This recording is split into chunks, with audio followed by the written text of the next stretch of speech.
rumors are swirling coming out of the NFL scouting combine that the Minnesota Vikings are looking to trade up in the NFL draft and land their quarterback. My name is Patrick Siepman, and welcome in the Vikings Now by Chat Sports. This is a juicy show, and I'm extremely excited to dive into it. But I want to first dive into this. This was a Twitter exchange from Benjamin Albright and Josh Schwartz, a former NFL offensive lineman. So Benjamin Albright had this to say. He said, if I had to guess today, pre-scouting combine, this is how he thinks the draft would go. The Chicago Bears draft Caleb Williams. The Commanders draft Jaden Daniels. And then the Patriots trade out of that pick. The Cardinals would then select Marvin Harrison. And then the Chargers also would trade out of that pick. And then Schwartz replied to him and said, well, who would be trading up? Benjamin Albright listed 3 names. The New York Giants, the Atlanta Falcons, and then also our Minnesota Vikings. So now let's kick it to this. Start connecting some dots a little bit here. Ryan Fowler, big-time NFL insider. He says sources, LSU quarterback Jaden Daniels, have formal meetings scheduled with the Giants, the Vikings, the Saints, and the Patriots this evening. Daniels will also meet formally with the Washington Commanders on Wednesday. Rumors are swirling here on the channel, and that's why I got to make sure you guys are subscribed. I was actually challenged by our Saints Now channel here at Chat Sports. We said it. First channel to get 100 subscribers wins this race. I need your guys' help. If you're new here, if the Vikings do end up trading up, we'll make a video for you guys ASAP. So hit that subscribe button. I don't want to lose to the Saints. I hate the Saints. Probably my most hated team in the NFL. Help me out here. Hit that subscribe button and lock us in. So first off, before we dive into more around Drake Maye and Jaden Daniels, Kirk Cousins posted this on his Instagram yesterday, and he tagged Justin Jefferson in it and said, got some new grills. And then Jefferson replied to him and said, well, you need to get some with some diamonds in it. And I think this is just more of an indication that Kirk Cousins wants to stay in Minnesota. And I still really do believe if that Kirk Cousins will be QB1 for the Vikings next season, it's going to have to come down to money, obviously, as we know. But if I had to pick right now, QB1 for the Vikes, it would be Kirk Cousins, because I don't think you post something like this unless you have a little bit of an indication that you may be back in Minnesota. But let's start connecting some dots even a little bit more. We heard the reports that the Vikings are looking to trade up in the draft. Well, yesterday, Adam Schefter broke this news at 3:33. The Vikings named Josh McCown as their quarterback coach, and you may just look over at that and be like, oh, who cares? Vikings got a new quarterback coach. But listen to this. McCown, a little fun fact for you guys, McCown coached at a high school in 2019 in North Carolina. Who was the quarterback on McCown's team? It was this man right here, Drake Maye. And all I got to say to that is here we go, ladies and gentlemen. If somehow the Minnesota Vikings could swoop in and trade up the number 3 in the draft and land Drake Maye, I will be throwing a party here on the channel. We will be going live, and we will be having an absolute blast because this kid is generational. I know that word kind of gets thrown out there, too often nowadays, but I really do believe it. Drake Maye is no doubt the number 2 quarterback in this class. Some could make an argument that he is number 1, but if the Vikings could somehow ever land him in this year's draft class, I would be absolutely thrilled because also with him, numbers don't lie. Obviously, he was a little better back in 2022, but the talent around him really dropped off this past season at North Carolina. But over the 2 seasons, he was fantastic. Back in 2022, getting 38 touchdowns for 7 interceptions. This past season, 24 TDs to 9 picks. He has that dual threat ability, combining for 16 touchdowns over the past 2 seasons. Always been a fairly accurate quarterback. Obviously dropped a little bit this year at 63.3%, but he's got big-time potential, and he's got a big-time arm. And I know what you may be saying. Patrick, it would take so much to trade up the number 3 overall. Whatever it takes, go get Drake Maye. That is my standpoint. Because you know what, guys? Quarterbacks move the needle in the NFL. And this kid really has generational talent in him. He's got a big-time arm. He's got the mobility. He can touch every blade of grass on a football field. And if you could somehow see, if you're telling me week 1 next year, the Vikings have Drake Maye throwing to Jordan Addison, throwing to Justin Jefferson. I mean, I don't even know what my reaction would be. I would just be excited and happy moving forward. I'm telling you guys right now, it would take a haul. It would take multiple first-round picks to move up to number 3. But guess what?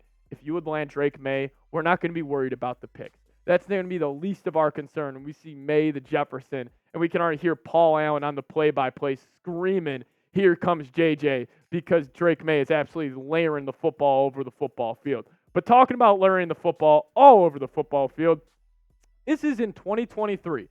Big time throw percentage from quarterbacks. In this year's class, I just took the main 6. Jaden Daniels was at 8.4. We'll get into him a little bit later. But Drake Maye was second in the entire class at 7.5% of his throws were considered a big time throw. Michael Penix at 7.3. Caleb Williams at 6.2, McCarthy 6.0, and then Bo Nix at 4.2. And if you're wondering what a big-time throw is, this is how they define it. It is elite ball location and timing, typically thrown more down the field and or in a tight window. It's probably just, PFF actually said, it's normally throws that just make you go, oh, that's a big-time throw. Drake Maye, he was second in the entire class, only behind Jaden Daniels. Now, we've heard this comparison with Drake Maye all the time. This man right here, and I know it's kind of chalk analysis. I mean, you turn on any Vikings YouTuber, any NFL YouTuber, they will say the number one comparison for this guy is Justin Herbert. And I remember when Herbert was coming out, 6'4", big time arm. You had questions about his accuracy, question marks here and there. But I remember looking back on it when he stepped on the football field. I was thinking, I'm like, how did we miss this guy? How do we miss Justin Herbert? He's the prototypical modern-day quarterback. Drake Maye is the same way. I mean, even the way they're just standing there in the pocket, they just look similar. So I'd be all in on Drake Maye.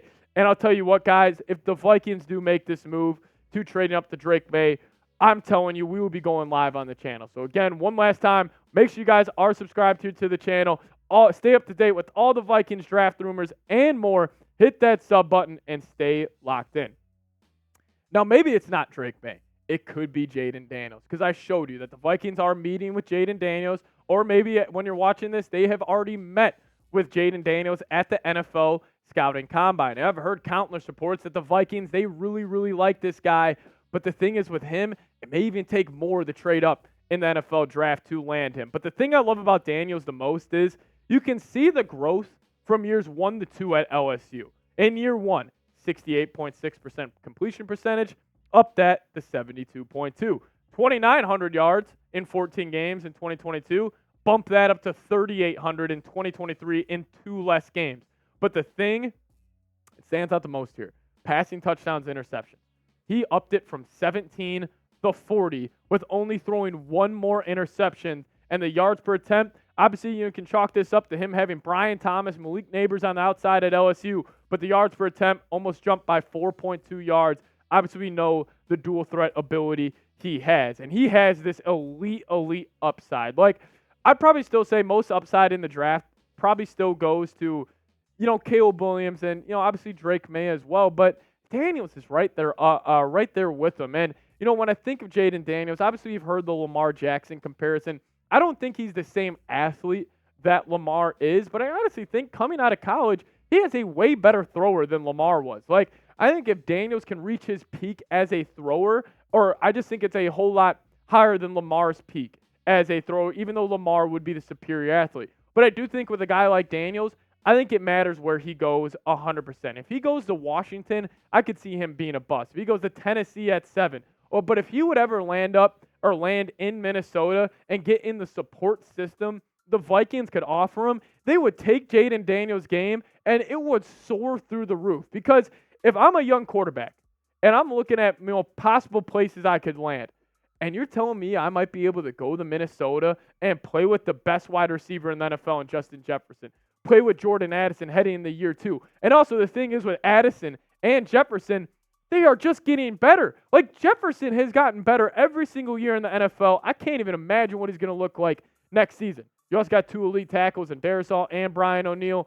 Obviously, T.J. Hawkinson is coming off that season-ending knee surgery, but he should be back by at least Thanksgiving. Then also, you got Kevin O'Connell, young offensive head coach, can really groom a young quarterback. So Vikings can offer a great support system for Daniels. And also what I love about Daniels, too, he was elite in the red zone this past season. And this doesn't even show the dual threat ability. This only shows the passing stats for Daniels in the red zone.